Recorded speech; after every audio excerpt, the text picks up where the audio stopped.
Ladies and gentlemen, what's good? My name is BobbyPlays. Super excited to be back here on the official Call of Duty Mobile channel. For those of you who don't know, I make pretty regular Call of Duty Mobile content, and leading up to this season, I mainly played multiplayer. I'd dabble a little bit in Battle Royale, but never really made it my main game mode, but have been absolutely loving the new Blackout map. And as you guys know, there were 4 separate $100,000 Battle Royale tournaments that took place on that map over the past weekend. With that happening, I felt like this was the best time possible to do a little breakdown on some strategies that you guys can apply to your own gameplay on the Blackout map, and break down some Battle Royale strategy just in general. Now, one thing to keep in mind right here, this is more of a do as I say, not as I do type thing. A lot of times I'll just play solo squads and play really stupid. These are strategies that you want to implement if your primary goal is to win, especially with how sweaty these Blackout games can get. It can get pretty challenging to secure the dub, so we're going to be doing our best to show you guys some mistakes that players make commonly on the Blackout map, how to avoid them, and hopefully how to get some easy dubs in COD Mobile Battle Royale. The 2 different events we're going to be looking at are the EU event and the NA event. The EU event, just because Ferg's so freaking good at Battle Royale, and we got to take a look at some of his strats along with his duo Sanho. You can see right here, these two following the #1 rule of Battle Royale, and that is never give up high ground. The #1 mistake that a lot of players make in so many different situations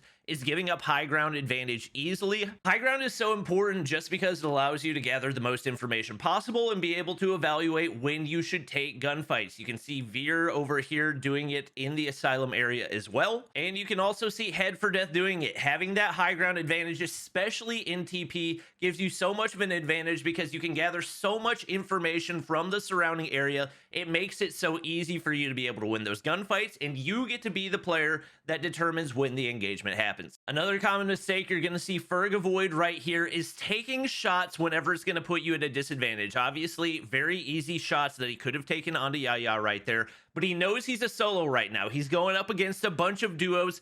His main objective is just to survive, so he's trying to stay as incognito as possible. Perfect trigger discipline, even though he doesn't have the high ground right here. Plays very, very patiently, trying to optimize the amount of information that he has. He lets the other teams go ahead, take some of the gunfights, lets Yaya do some of the damage. Now that he knows that they're hit up, he goes ahead, pushes up, all the plates are gone. They don't have a whole lot of an opportunity, even though he doesn't even pull out the defender.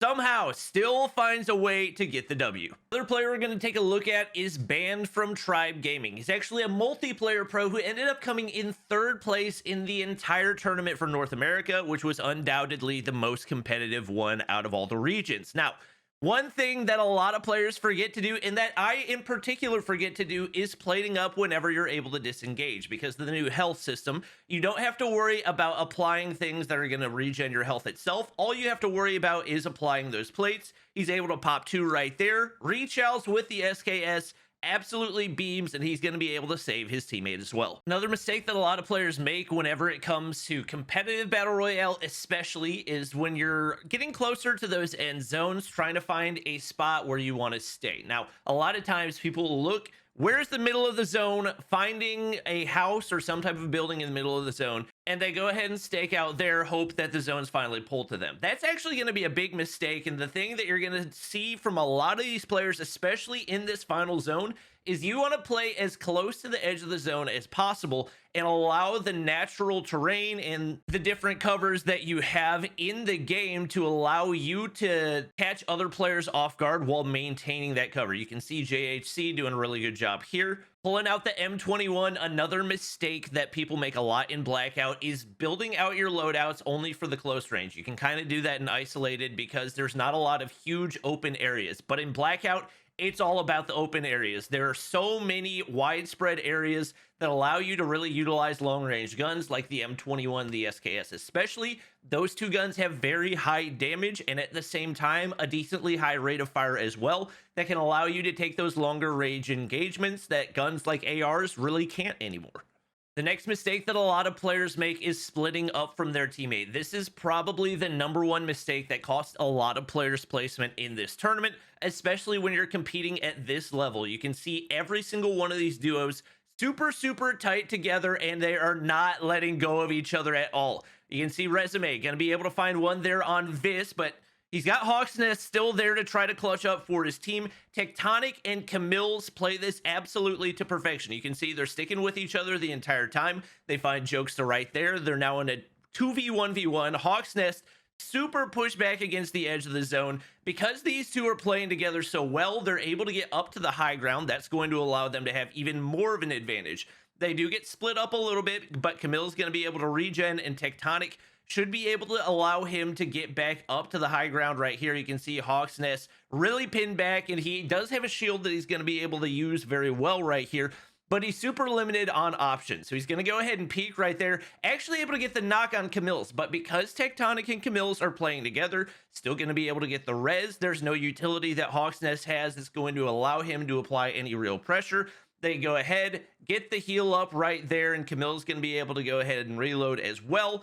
They're going to go ahead and throw out the Smoke Bomber class, and at this point, it's pretty much chalked for Hawks. They're pushing down from the high ground. They get that information because he's on the inside of the smoke as well. He's pushed all the way back toward the edge of zone.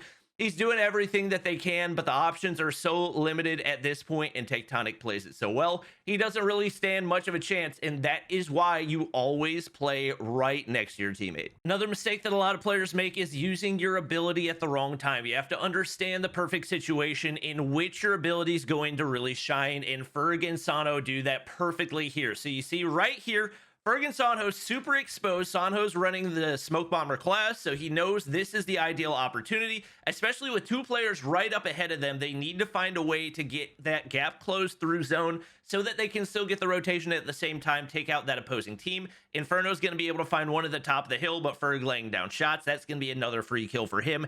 They've now got 13 on the board. Now, I will say, Grizz plays this really well. He doesn't panic. He goes ahead. He plates up, which is what he needs to do. He reloads, which is what he needs to do. And definitely has an opportunity to win this gunfight, but unfortunately for him, Ferg knows the perfect time to use the Defender shield. That's right when you're up close on top of the opposing player. Once that hits, the gunfight's pretty much hopeless, and Ferg and Sanho win yet another game. Another mistake that you're going to see a lot of players make is trying to make early game rotations without any type of a vehicle. A major reason to why Ferg and Sanho were able to dominate the way that they were is because they typically always had a helicopter that allowed them to traverse the map without being able to be caught off guard. The main difference between Blackout and Isolated, like I mentioned earlier, Blackout is a lot more opened and exposed than Isolated is, and because of that, it can be extremely risky to make rotations, especially across long zones. They're going to be able to find one person off guard right here. Because they've got the helicopter, they can also push the building quicker, so they don't have to put themselves in as tough of a position.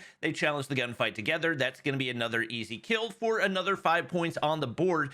But because they've also got that vehicle, obviously, ideally, you would like to have a helicopter. But at the end of the day, any type of a vehicle is going to work.